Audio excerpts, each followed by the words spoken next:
போட்டித் தேர்வை எழுத எதிர்நோக்கி காத்திருக்கக்கூடிய எதிர்கால என்னுடைய வருங்கால தலைமுறை சிங்கங்கள் அனைவருக்கும் என்னுடைய அன்பு கலந்த எஸ்ஆர்எம் யூடியூப் சேனலின் சார்பாக உங்கள் யாவருக்கும் வீரம் செறிந்த வாழ்த்துக்களையும் வணக்கங்களையும் தெரிவித்துக் கொள்கிறேன். இன்றைக்கி பார்த்தீங்க அப்படின்னாக்க எல்லாருக்குமே ஒரு சர்ப்ரைஸ். அது என்ன சர்ப்ரைஸ் அப்படின்னு பார்த்தீங்கன்னா, இன்றைக்கி ஒரு சிறப்பான நாள். அதாவது கார்த்திகையினுடைய தீப திருவிழா அப்படின்னு சொல்லக்கூடிய ஒரு நல்ல நாள்.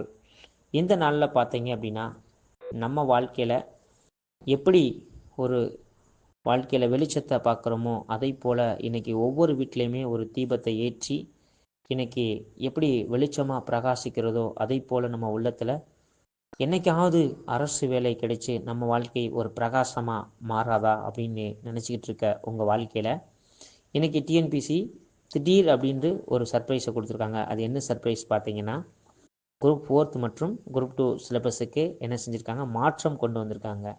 அது என்ன மாற்றம் அப்படின்னு பார்த்தீங்கன்னா, டிஎன்பிசி வெப்சைட்டில் போய் நீங்கள் சிலபஸை டவுன்லோட் பண்ணி பாருங்கள். ஸோ எப்படியெல்லாம் நமக்கு சிலபஸ்ஸு மாற்றம் பண்ணியிருக்காங்கன்றது கொடுத்துருக்காங்க. அதே போல் பார்த்தீங்கன்னா, தமிழ்னு ஒரு கொஷின் இருக்கும், ஜிகேன்னு ஒரு கொஷின், அதில் 75 ஜிஎஸ்ஸு 25 மேக்ஸு. அதற்கப்புறம் பார்த்தீங்க அப்படின்னா ஒவ்வொரு பகுதியிலிருந்தும் ஒரு ஃபிக்ஸட் மார்க்கு. இப்போ பாலிட்டின்னு எடுத்துக்கிட்டால் ஒரு 15 மார்க்ஸ், ஜியோகிராஃபின்னு எடுத்துனா ஒரு 5 மார்க், சயின்ஸுன்னு எடுத்துனா ஒரு 5 மார்க், எக்கனாமிக்ஸ் அப்படின்னா ஒரு 20 மார்க்ஸ், இப்படின்னு சொல்லி ஒவ்வொரு பகுதியிலிருந்தும் இவ்வளவு மதிப்பெண்கள் வாரியாக கேட்கப்படும் அப்படின்னு சொல்லிட்டேவும் என்ன செஞ்சுட்டாங்க, கொடுத்துட்டாங்க. ஸோ அதுபடி நமக்கு பிரச்சனையே இல்லை. நம்ம எந்த யூனிட்டை ஹைலைட் பண்ணி படிக்கணும், எதை எப்படி படிக்கணும் அப்படின்ற மெத்தடை இதை பார்த்தாவே நீங்கள் தெரிஞ்சுக்கிறவங்க. அதே போல் எப்படி முன்னாடி பார்த்தீங்கன்னா தமிழுக்கு நிறைய வெயிட்டேஜ் கொடுத்துருப்பாங்க, ஆனால் இங்கிலீஷ் படிக்கிறவங்களுக்கு ரொம்ப ஈஸியாக இருக்குது அப்படின்னு சொல்லுவோம். ஸோ தமிழுக்கு எவ்வளோ வெயிட்டேஜ் கொடுக்குறாங்களோ அதே போல் இங்கிலீஷுக்கும் அதே வெயிட்டேஜ் ஈக்குவல் பண்ணி கொடுத்துருக்காங்க. ஸோ சிலபஸில் நிறைய மாற்றங்கள் இருக்குது. இதை பார்த்துட்டு நிறைய பேர் சோர்ந்து போயிருப்பீங்க. நிறைய பேர் எப்படி படிக்கிறது அப்படின்ற தெரியலையே அப்படின்னு சொல்லிட்டு ஒரு வருத்தம் இருக்கும். அதே மாதிரி நம்ம என்ன போக்கில் போகிறது அப்படின்னு சொல்லிட்டு வழியை கடந்து இன்றைக்கி ஒரு வழியை நம்ம கண்டுபிடிச்சி நல்ல முறையில் படித்து அடுத்த தேர்வில் 2025 நிச்சயமாக நம்ம அரசு வேலைக்கு போயிடுவோம் அப்படின்னு சொல்லிட்டு ஒரு வைராக்கியமாக என்ன செய்வீங்க, செயல்பட்டு கொண்டு இருப்பீங்க. ஆனால் இதை பார்த்தோன்னே உங்கள் மனசு திடீர்னு ஒரு மாற்றம் இருக்கும். ஸோ இந்த சமூகத்தில் நிறைய விஷயங்கள் மாற்றங்களை கொண்டு வந்துட்டுருக்கு. ஏன்னா ஒரு காலத்தில் இந்த உலகத்தில் ஃபோனுக்கு கஷ்டமாக இருந்துச்சு, டிவி பார்க்குறதுக்கு கஷ்டமாக இருந்துச்சு, இப்படி ஒவ்வொரு விஷயங்களையும் பார்ப்பதற்கு கடினமாக இருந்துச்சு. ஒரு தேர்வுக்கு விண்ணப்பிக்கணும் அப்படின்றது கூட ஒரு இடத்துல போய் ஃபார்ம் வாங்கிட்டு வந்து அதை ஃபில்லப் பண்ணி அனுப்பி இப்படித்தான் ஒவ்வொரு விஷயமும் இருந்துச்சு. ஆனால் இன்றைக்கி பார்த்தீங்க அப்படின்னா நம்ம கையில் இருக்கக்கூடிய மொபைலில் உடனே அன்னன்னைக்கு அப்டேட் என்ன வருதோ அதையெல்லாம் அடுத்த செகண்டே பார்க்கக்கூடிய அளவுக்கு என்ன செஞ்சுருக்கு, இந்த சமூகத்தில் முன்னேற்றம் ஏற்பட்டிருக்கு. அதே போல் இன்றைக்கி டிஎன்பிசி நமக்கு ஒரு மாற்றத்தை கொடுத்துருக்காங்க. ஸோ இதற்கு எல்லாத்துக்கும் கவலையாகவும் கஷ்டமாகவும் இருக்கலாம். ஸோ சிலபஸை பாருங்கள், ஒரு புரிதலோடு படிங்க, ஒரு உற்றுநோக்கலோடு பாருங்கள், ஒரு உறுதியான நம்பிக்கையோடு போராடுங்க. அப்போனா தான் நம்மளால் ஜெயிக்க முடியும். ஸோ இதை ஏன் சொல்கிறேன்னா, நிறைய பேர் வரலாற்றில் இன்றைக்கி சாதனை படைக்கிறாங்க.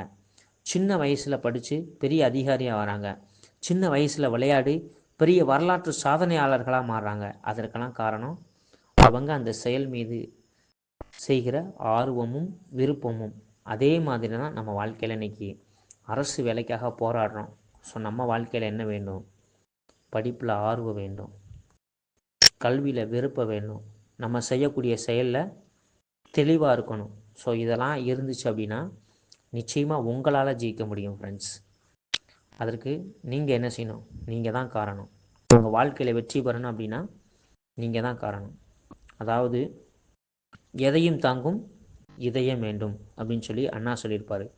உங்கள் வாழ்க்கையில் எதையுமே தாங்கக்கூடிய சக்தியை வளர்த்துக்கணும் அப்படின்னா இந்த டிஎன்பிசி போடுற சிலபஸை நம்ம பார்த்துட்டு என்ன நினைக்கணும், பரவாயில்ல, நிச்சயமாக அடுத்த தேர்வில் நம்ம படித்து உங்களால் வெற்றி பெற முடியும், ஒரு சாதனையாளனாக மாற முடியும், ஒரு அரசு வேலைக்கு போக முடியும் என்பதை நீங்கள் என்ன செய்யணும், புரிந்து கொள்ள வேண்டும். ஸோ சிலபஸை கவர் பண்ணுறதுக்கு ஒரு மாதம் கிட்ட ஆகலாம். எங்கெங்கே எந்தெந்த கண்டென்ட் எங்கெல்லாம் இருக்குது அப்படின்னு சொல்லி ஒரு தேடல் இருக்கும். ஸோ இனி வரக்கூடிய காலங்களில் இந்த சிலபஸ் வாரிசாக எங்கெங்கெல்லாம் சிலபஸில் கண்டென்ட்டு வருதோ அதெல்லாம் நம்ம கண்டுபிடிச்சி என்ன செய்வோம், முடிஞ்ச மட்டும் நம்ம யூடியூப் சேனலில் கொடுப்போம். ஸோ மறக்காமல் பாருங்கள்.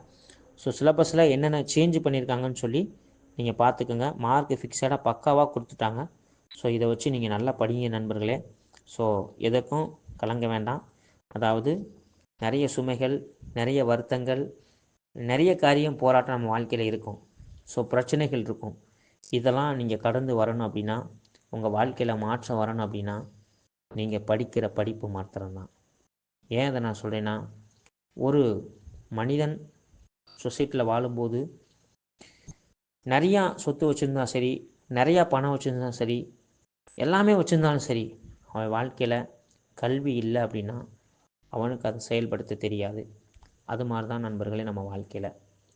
ஸோ இன்றைக்கி விளையாட்டில் பார்த்தீங்கன்னா, இன்றைக்கி குகேஷை இந்த இந்தியா முழுவதுமே போட்டுறாங்க. போட்டுறதுக்கு காரணம் என்ன, ஒரு சின்ன வயசில் அவனால் இன்றைக்கி வேர்ல்டு நம்பர் 1 செஸ் வீரராக மாற முடிஞ்சுச்சு. ஸோ உங்களால் இந்த போட்டித் தேர்வு எழுதக்கூடிய உங்களால் என்ன செய்ய முடியும், நிச்சயமாக ரேங்க் ஹோல்டு வரணும், நிச்சயமாக இந்த தேர்வில் அடுத்த தேர்வில் வெற்றி பெறணும் அப்படின்ற நோக்கத்தோடு செயல்படுங்க. நிச்சயமாக ஒரு நோக்கத்தை திட்டமிட்டு போராடுறீங்க.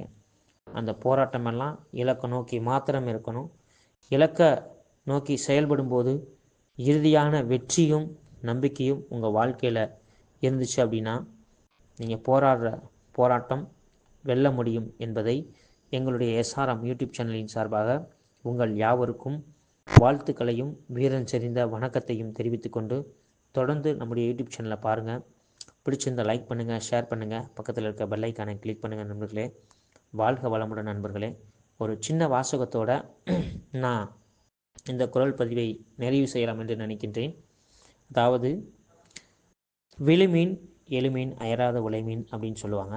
அதே போல் பார்த்தீங்க அப்படின்னா, சுமைகளை கண்டு துவண்டு விடாதே, இந்த சுமைகளை சுமைக்கின்ற பூமி கூட உன் காலடியில் தான்.